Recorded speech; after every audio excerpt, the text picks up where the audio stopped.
Kharkiv, alive and strong. Support Ukraine's fight. This is what we're gonna talk about today.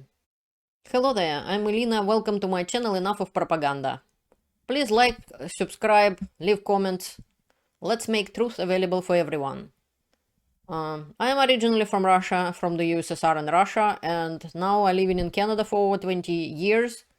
And I conducted a deep research about the war in Ukraine for over 10 years now. And in this channel, I'm sharing with you the truth about this war, about Russian aggression, and about what is happening. I'm not from Ukraine, but I have friends all over the country. From Kiev, from Kharkiv, from Dnipro, Vinnytsia, Lviv, Odessa, and many other Ukrainian cities. But today we're gonna talk about city of Kharkiv, which is second largest city in Ukraine, close to the Russian border, as you can see, to the Belgorod region. In Kharkiv, population over 1,400,000 people. And I have friends who live in Kharkiv. And let's see what is happening in just one city in Ukraine. Kharkiv used to be beautiful, peaceful city before Russia attacked Ukraine in 2014 and before Russia started bombing and completely started full-scale invasion in 2022. This video will be based on witnessed reports from people actually from Kharkiv. Some of them I know personally, some of them I know through other people, and some just people who reporting from Kharkiv. Why Kharkiv is so important? Because Kharkiv, I would say the soul of Kharkiv touched me deeply because Kharkiv people love their city very much. I hardly ever run into people, and that many people, who deeply, deeply love their city. Even after the full-scale invasion, when Kharkiv was bombed basically every day, especially during 2022, before Ukraine get several Patriot systems and started to be able to defend itself, Kharkiv suffered those bombings enormously. And yet, every time, as soon as the bombing stops, Kharkiv people cleaning the streets, washing the buildings, and doing a lot of stuff. Even recently, people were buying property in Kharkiv. That's how much they love their city. That is how much they believe in their future, and they believe that they will prevail and they will be free. And they will be alive, and their city still alive despite Russian failed counteroffensive, which they will say, oh, we're gonna take Kharkiv. They didn't move anywhere beside a few little tiny settlements right on the border. That's it. They didn't took Volchansk. They didn't took Kharkiv. And they never will. Putin is incapable of doing that. He just doesn't have the capability. No matter how many Russian troops he's throwing in the battle, they can't. And they can't break the free spirit of Kharkiv. Today we're gonna look in the eyes of these people and find out who are they, what are they doing. Also, they have an interesting fundraiser there, which I will tell you about a little later. One of my sources is Maria Avdieva. It's the lady who reporting from Kharkov. And Kharkov is a prime example. It was mostly Russian-speaking city in the part of Ukraine where there are lots of Russian speakers. My friends are mostly Russian-speaking writers. And yet they all support Ukraine because they are Ukrainian citizens. Even some of them ethnic Russians. And Russian is their primary language. They all know Ukrainian. And now many of them even refusing to speak Russian because this is the language of the invaders. Even many of them understand that nothing to do maybe with Russian language, but nevertheless, Ukrainians want to be free. This is the message from city of Kharkiv and from everyone I know in Ukraine. Russian speaking, Ukrainian speaking, native ethnic Russians or ethnic Ukrainians, they all want to be free. They want to be alive, and this is what they're fighting for. Maria Avdieva reported even in June and earlier that Russia is bombing Kharkiv with gliding bombs right now. Why isn't Ukraine allowed to use long-range missiles to target the airfields where these planes take off? Isn't it obvious that Russia is exploiting this? I also want to ask the same question. This was filmed on June 22nd. This is Russian bombs destroying beautiful city of Kharkiv. This is so hard for them to see their beloved city getting bombed, getting destroyed. This is even more harder for them to see their beloved people are getting killed. What if it would be our city? Your city, my city. Look at this. This is another footage from the same day, June 22nd. Peaceful person going on the street in the middle of peaceful city. Luckily the lady is still alive, but many people died. They were killed by Russian aggressors, who for no reason attacked Ukraine in 2014. I have a whole video about it, who and when started the war in Ukraine. And since then, for 10 years, Russia is destroying Ukraine. And Kharkiv, the city which Russia is supposed to defend, that's what they were claiming, that they're going to defend Russian-speaking people. They destroyed Mariupol, murdered a whole bunch of people there. Dozens of thousands, over 20,000, as far as we can estimate, without liberating Mariupol and actually find out. And this is what they do into Russian-speaking city of Kharkiv. Because of Putin's supporters in the United States, who happen to be on the key positions like Mike Johnson, for about half a year, Ukraine didn't get help. Kharkiv people could not get help, and they wasn't able to defend themselves. They simply didn't have enough missiles for the Patriots and this and that, not enough Patriot systems. That is why Russia now literally taking planes, flying and throwing glide bombs at these people. This is another post, July 3rd. Russia hit Kharkiv with 3 glided bombs launched from Belgorod. Until Ukraine can hit the airfields where these planes take off, the terror will keep going. Why do we always have to ask for what is so obvious? Worst of all, that Russia is destroying infrastructure, destroying the power plants. This is the basically power losses in Ukraine, in Kharkov, and now they have to preserve energy because they can't, probably even wouldn't be able to support themselves to have energy in winter and so on. And that's not just Kharkiv, it's many other places. I have a video where Putin himself admitting doing this. This is the war crime. And this is what is happening to Kharkov and to many other places in Ukraine. So Russia cannot win on the battlefield. Their offensive failed. And they trying to destroy life in places like Kharkiv. So it became unlivable. And yet Kharkov people are still there. And I'll just now show you what are they up to. This video made by Viktoria Kurchenko, the lady from Kharkov who is now living in the United States.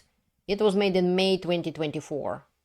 And I know people personally who knows her, and she was in Kharkov at the time. That's why I'm totally confirmed that's every footage what she made, she actually have been there. And this is Victoria herself, and I'll show you a little bit of her footage. She's speaking in Russian, that is why probably there is no point to show more. And if people know Russians, they could watch the whole video themselves. I'll give the link. Even now, during the war, this is how Kharkov people decorate in their cafes and stores. And this one has a sign saying point of invincibility. This is how Kharkiv people decorate in their stores, even now, during the war. Look how much love it takes to do that kind of things. This is Delfinarium in Kharkov, and it's opened and working. And that's what Victoria is saying. Посмотрите, как это необыкновенно. Мы с племянником там были, и было приятно видеть, что, конечно, дельфинарий не заполнен так, как это было до войны. Я имею в виду людьми с детьми. Но, тем не менее, работают артисты, работают животные.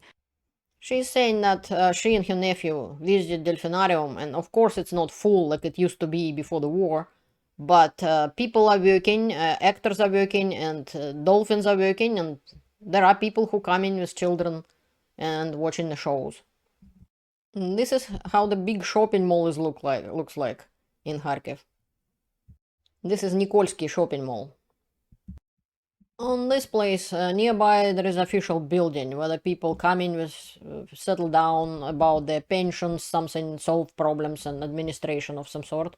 And somebody who lives in Kharkiv threw a grenade there.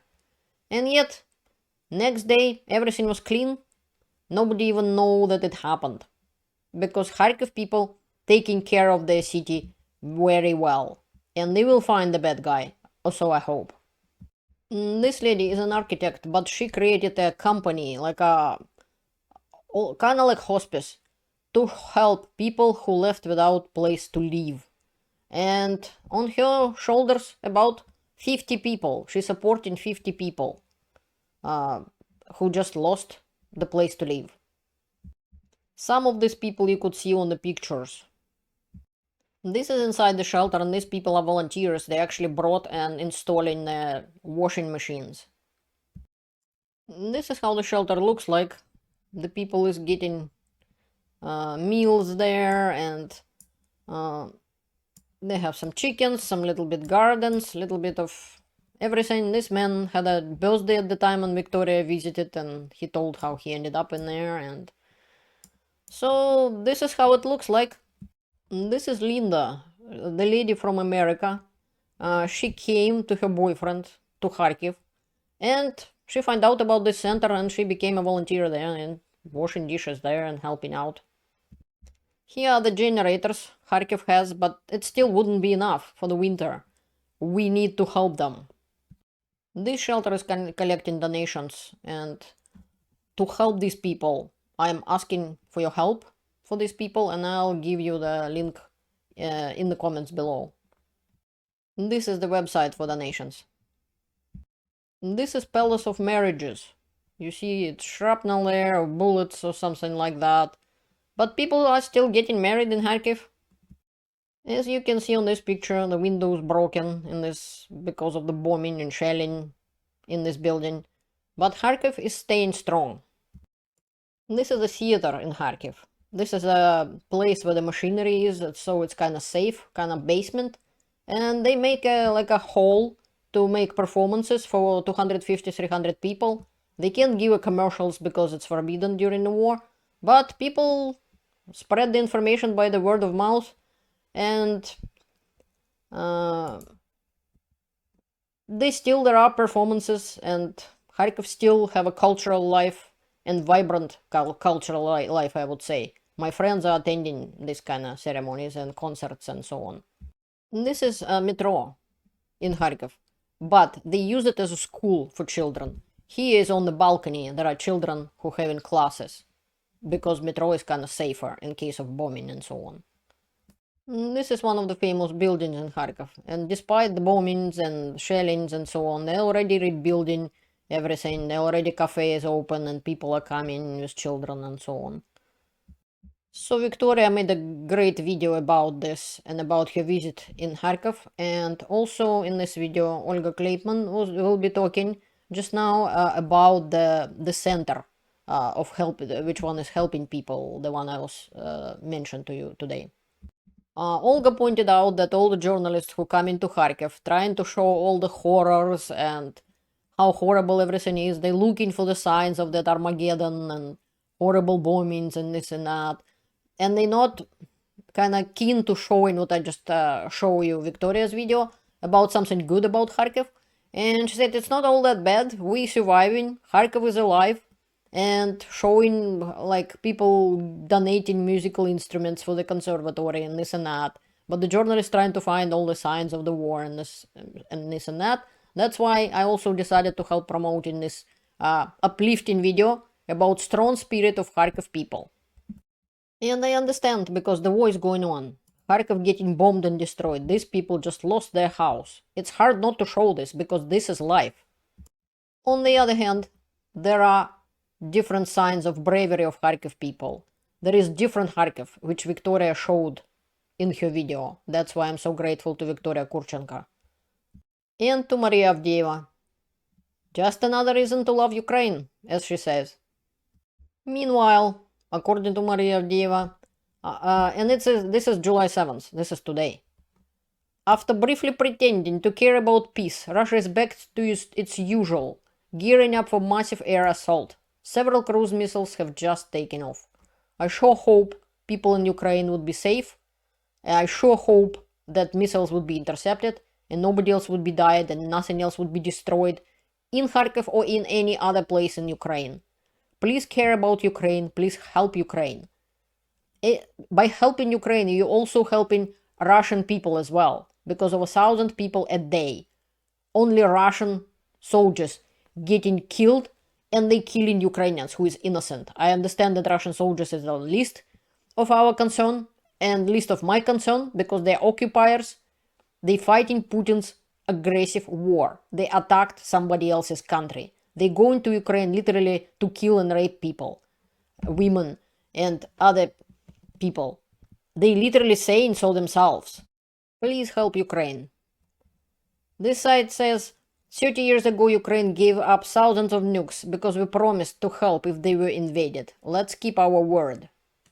Meanwhile, United States will allow Ukraine to fire long-ranged weapons if Russia tries to expand the current front, says the Assistant Secretary of State for European Affairs James O'Brien. How pathetic. Please don't let Kharkiv turn into Mariupol. These are the graves near Mariupol, and more trenches for the new graves.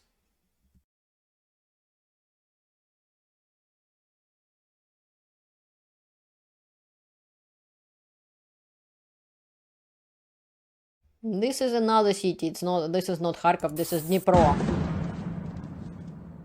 July 3rd. July 1st, Russia heads the UN Security Council. July 3rd, Russia hits a shopping center in Dnipro. 5 killed, 47 wounded at the time. Now there are more. The video shows one of the victims. Look at him and remember, the cries of Russian propaganda will only hit the military. And this is what Russia really wants. The sign says, we need the world. Preferably the whole world. This is what Russia wants. And this sign says, speak Russian or die. This is what Putin is after. This is what Russia is after. That's why he has to be stopped. Russia has to be stopped and Putin has to be stopped. Immediately. In Ukraine. The only way to stop them is helping Ukraine, giving them enough weapons to stop Russia by military force. Putin will not stop. He will go further and he will not stop in Ukraine. Please help Ukraine. Thank you for watching. Have a great day. Learn the truth and stay informed.